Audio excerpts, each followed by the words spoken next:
Alrighty, for the sub-bass, we're going to right-click and create another instance of Thor Polysonic Synthesizer. Initialize it, and open it up. I'll solo it so you can hear it a bit better. If you're on PC speakers, you might not hear anything for this section.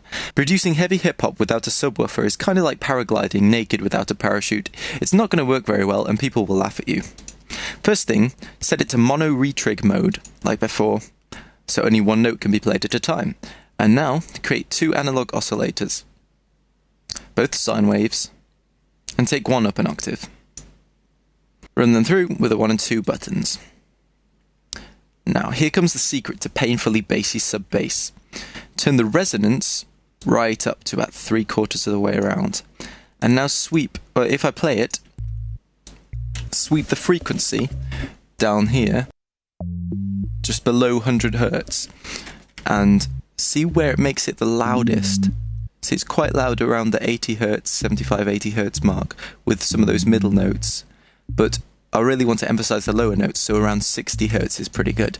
So yeah, you'll hear that depending on where it is, some of the notes from the bass line sound much louder than the rest. This is caused because the filter is resonating at the same fundamental frequency as those notes, creating what is called a self-oscillating filter.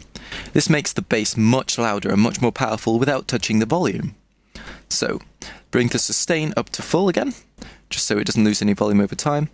And maybe add a maximizer, right-click, create, M-class maximizer, hit the 4 milliseconds look ahead, and take up the input gain a little bit, but be careful because you might distort it if you're not careful. Also remember to take the ENV value right down in that filter. And that keeps it nice and clean and low. Sorted. Yeah, you're not going to hear very much on PC speakers. So now, if we mix that with the audible bass, I'll take it back to the non-growly version. I think I prefer that one. For this hip-hop beat anyway. But yeah, we've got a bass patch that both induces vomiting and can actually be heard. Sweet! Now, quite a few people ask me about how I choose my notes, so I'll quickly explain my decisions for this bass line. Now, the first two notes are one semitone apart from each other, which makes that evil-sounding start to the riff. And the next notes are just going up in the key, following that boomy bass drop kick we added in day one. Then the last two notes are quite close together, so it builds up a bit of pace before dropping back into the loop again. So that makes this riff here. And if I put it with the beat so you can hear it properly.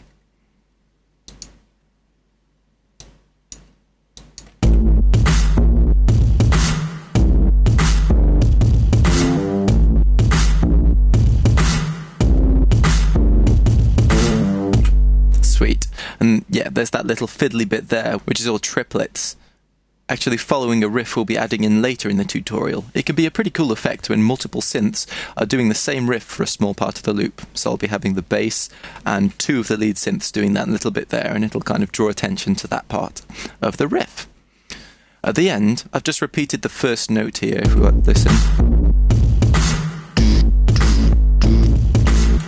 Yeah, that's just so I can stutter the drums at a later date, and that's a technique found in a lot of hip-hop.